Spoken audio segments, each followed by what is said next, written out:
Hello. When I turn my computer on, 9 times out of 10, the main article on the Microsoft homepage is about autism. The algorithms have finally caught up with my hyperfixation. However, rather than helpfully providing information without looking for it, I'm presented with a stunning array of rubbish. So naturally, I had to make a video about this. Firstly, I want to mention a Daily Mail article. I use the word want loosely. I never actually want to mention the Daily Mail, though I've mentioned it twice in this video. One of its founders, Lord Rothermere, was a friend of Mussolini and Hitler. His great-grandson, the 4th Viscount Rothermere, is the current owner of the newspaper. The Mail article on autism is titled, "Children with enlarged brains are at a higher risk of autism, study says. I suggest adults with smaller brains are at a higher risk of reading the Daily Mail." And yes, I know I read the article, but as I said, the algorithms insisted. I didn't actually look for it. The brilliant poet Brian Bilston makes the point. If I were blind and it was the only thing in Braille, I still would not read the Daily Mail. What's this about a higher risk of autism? Autism isn't a dangerous illness like COVID.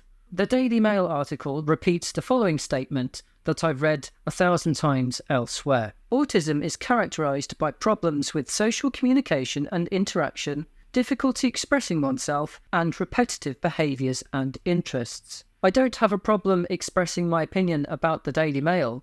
For example, check this one out. I think the Daily Mail's repetitive demonisation of foreigners is a sickening and transparent attempt to divert attention away from the greed of a tiny minority to which the owner of the paper belongs. See, I had no difficulty expressing myself whatsoever. Here are 2 more views expressed in relation to the Mail article. Johnny Englander said, "Far worse is that children with unusually small brains have a very high chance of developing socialism. Who said right-wingers can't be funny?" Ivor Ramsbottom stayed true to form by piping this out of his arse. Adults suffer from autism too, not just children. We don't suffer from autism. We suffer from ignorance and prejudice. I'm now going to respond to some myths highlighted by an autistic colleague. Every autistic person has one incredible skill. This is confusing savants with autistic people. According to my old Oxford dictionary, a savant is simply a learned person. According to an online Cambridge dictionary, a savant is a person with a high level of knowledge or skill, especially someone who is less able in other ways. You can be a savant and autistic. Not all savants are autistic, and not all autistic people are savants. Rain Man has a lot to answer for.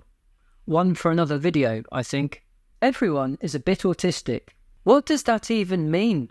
Are people confusing autism with obsessive-compulsive disorder? Autism is a neurotype, not a universal quirk. Again, one for another video. Autistic people don't have friends. I've got loads of friends. Autistic people can't form relationships. Autistic people are rude. Stars Insider have published an article titled "The Biggest Myths About Autism." It's pretty obvious that Stars Insider isn't a globally renowned autism journal. Indeed, according to Google, it offers all the latest news about TV shows, movies and music, as well as exclusive content from the entertainment industry. So the article is presumably more about entertainment than providing accurate information. In fairness, if someone said that about my YouTube videos, I wouldn't be entirely devastated. Anyway, this is the introduction to the Stars Insider Autism article. The lack of understanding about autism can make it difficult for diagnosed people to have their condition recognised and to access the support they need. Many parents of kids with autism might desperately seek answers online. Hang on, what about autistic adults looking for answers online? The article then highlights about 30 autism myths, though I'm only going to respond to a few of them. Maybe I'll do a part 2 video another day. Autism is a disease. No, it's not. It's actually a developmental disorder. No!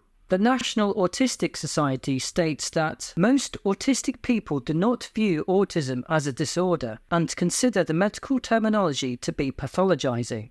For me, autism is just a different way of thinking. Imagine if you went around telling everyone who thought differently to you that they're disordered. They'd be offended, wouldn't they? Autism has a cure. No, there is no cure. However, speech therapy, play therapy, and behavioural therapy can help an individual reduce the impact of being autistic. Reduce the impact? But autism is my brain. You want me to reduce the impact of my brain? Like my brain is some sort of tumour intruding on my being? No! Those with autism have an intellectual disability. People can be autistic and have an intellectual disability. When people talk about someone being severely autistic, I think they're talking about that person having an intellectual disability. You're either autistic or you're not. You're not severely or mildly autistic, just like you're not severely or mildly pregnant. You're just pregnant.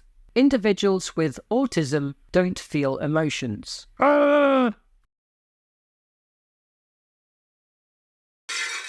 Chelation is a safe treatment for autism. What the heck is chelation? Chelation involves taking certain medications to remove mercury from the blood. However, these treatments are based on unsubstantiated reports that mercury can cause autism. Mercury doesn't cause autism, Earth does. Autistic children won't experience meaningful futures. What does that even mean? Every single one of us was randomly ejected into an indifferent world. Why get carried away with talking about meaningful futures when we all live in a fundamentally meaningless present? People with autism have no sense of humour.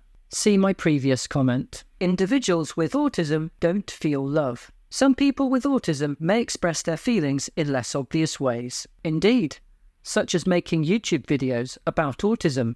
Thank you for listening and take care.